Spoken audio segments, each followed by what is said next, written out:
Well, I think I'm live. Hey, watch this. Oh, hey, Manny, you can't talk about the Bible in a muscle shirt. Why not? You're going to offend somebody. You have to wear a coat and tie. I do. Who said so? The Bible said so. You're going to cause somebody to stumble. Really?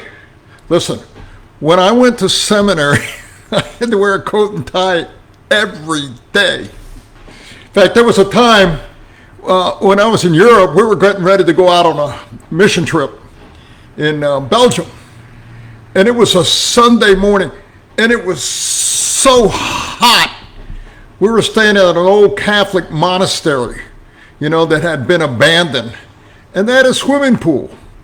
So, man, what do you think we did? We ran down there and we jumped in the pool. We started swimming. And then some guy, some legalist, made us all get out of the pool. He said we could not entertain ourselves on a Sunday. So we all had to come out of the pool and suffer in the heat. Listen, I don't know if I'm going to be able to get through this whole video, but I'm going to teach you some things that are going to so free you and make it easy for you to understand the purpose of the law, what it's for and what it's not for. Okay? There's not going to be any more confusion after this, but let me tell you, this has separated so many churches. This is the cause of a lot of fights in churches, the cause of a lot of confusion, cause for a lot of unnecessary guilt, cause for a lot of divisions. And Paul thought it was so serious that he took the whole book of Romans to explain this. And that's my authoritative source here, the Bible and the book of Romans. And the book of Romans is written like a lawyer's brief.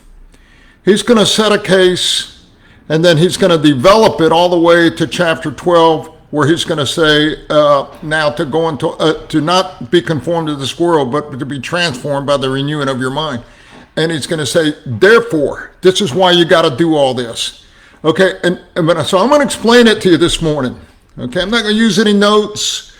I'm just going to simply share with you some stories, and then I'm going to explain to you the difference between legalism, okay, the laws. I may even get into legalistic bullies, the weaker brother.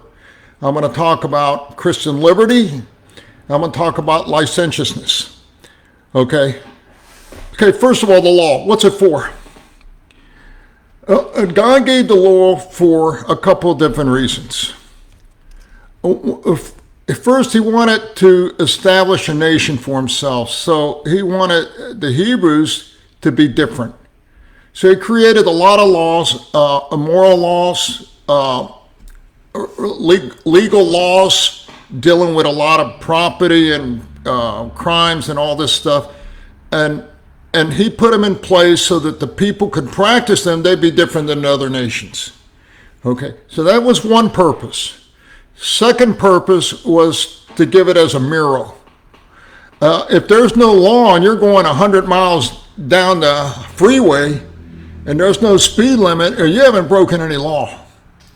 So God gave a law not to condemn us or to show us, put us under bond. He gave us a law so that we could see ourselves.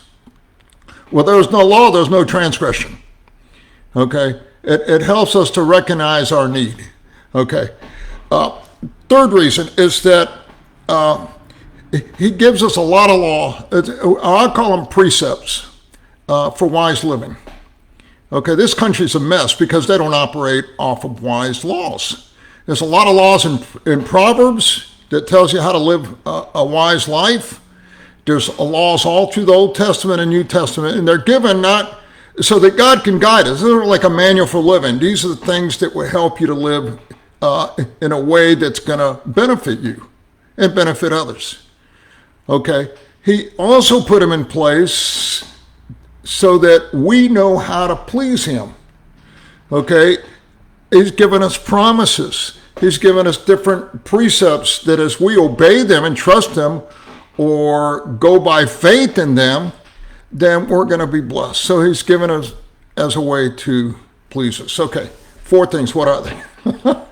Okay, so to separate, to reveal us, okay, to guide us in wise living, and also to show us in a way to how to please him, how to have a deep fellowship with him. Okay, let me give you 2 things that the law is not for. Okay. If you try to keep every law to try to earn your salvation, you're going to fail. Keeping the law has never, ever gained anybody salvation. You cannot earn salvation through keeping the law. Okay?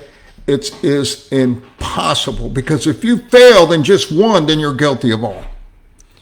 Okay, so we're going to make that really clear, because a lot of denominations and people, they try to get you to keep this law because they say that's how you're going to be saved. And that's not true at all. Paul makes that real clear in the book of Romans, and then he expands on that.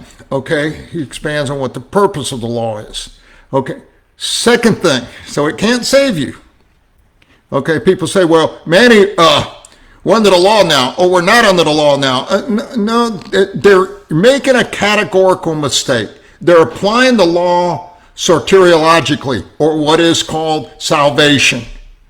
The law has a purpose, but not for salvation. So just move that out of the equation. Okay? You're never going to keep the law in order to be saved. Second thing, the law was never given in order for you to keep it, in order to maintain your salvation. Man, if you don't maintain this, you're going to lose it. That's not going to happen. Okay? We don't use the law to gain it, nor do we use the law to maintain it.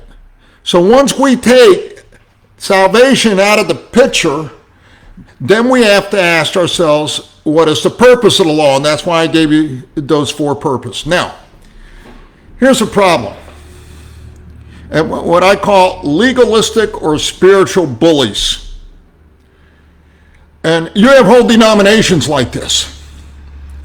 And what they'll tell you is that you got to maintain certain laws in order to be saved or to show that you're saved. And that is not true. So they come along you and you're like, hey, Manny, you can't wear a tank shirt and preach. And if I listen to them, then I go put on a coat and tie. What have I done? I have put myself in bondage. And then if I believe that and I don't wear it, I'm going to start feeling guilty. So let me illustrate something here that's really important. And that is, how do you tell the difference between a legalist and someone that's truly trying to follow God's laws because he wants to be pleasing to him? It's really simple. A legalist will always demonstrate the deeds of the flesh. A true spiritual person will always demonstrate the fruit of the Spirit. And that's how you make that distinction. It's really, really simple. Okay, let me tell you a story. I was invited to a Bible study here in San Antonio by a very popular ministry organization.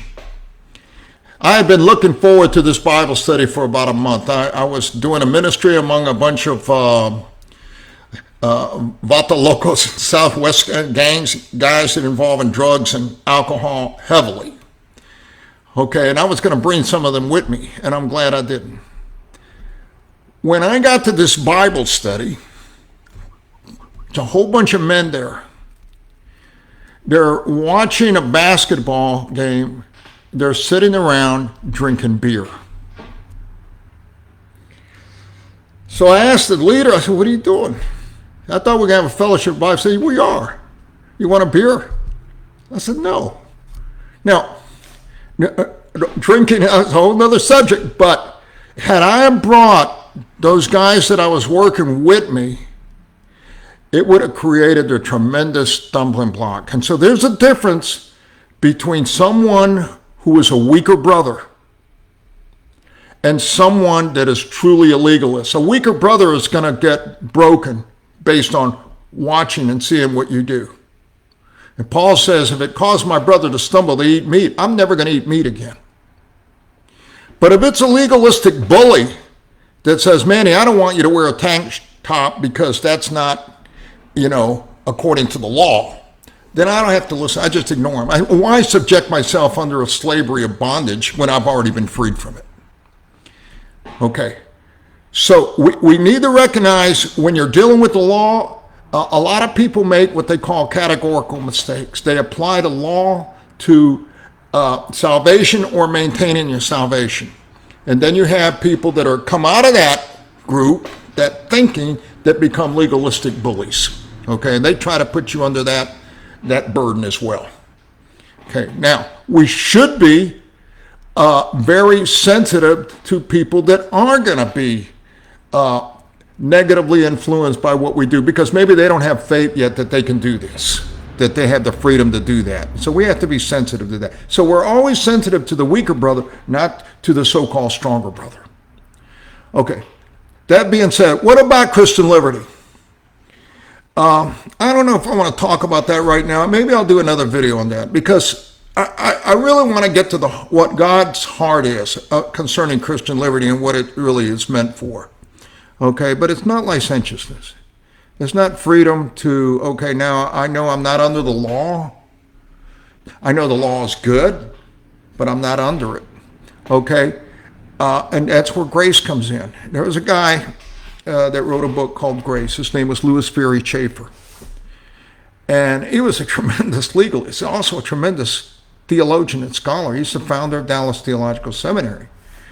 Well, many years ago, he had to go speak in a church, and so the church had put him up in a hotel, and the church was like 5 miles away, and it was a hot summer day down in the South.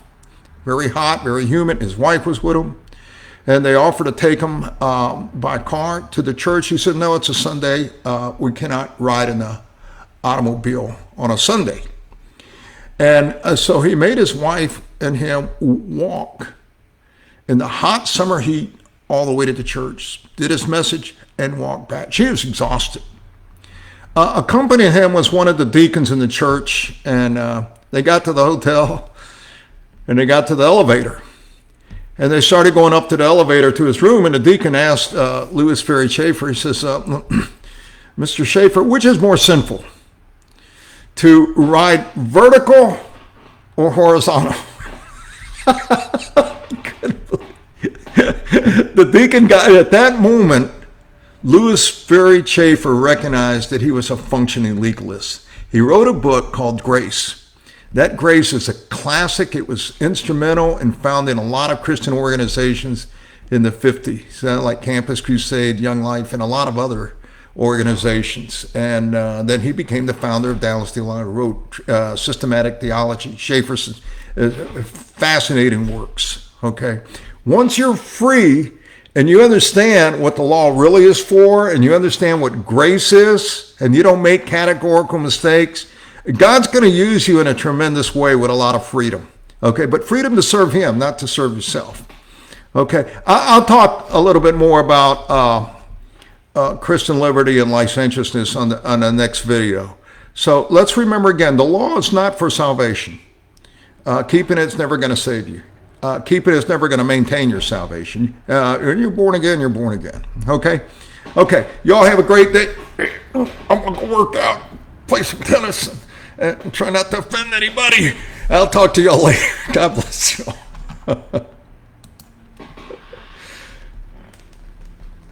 y'all.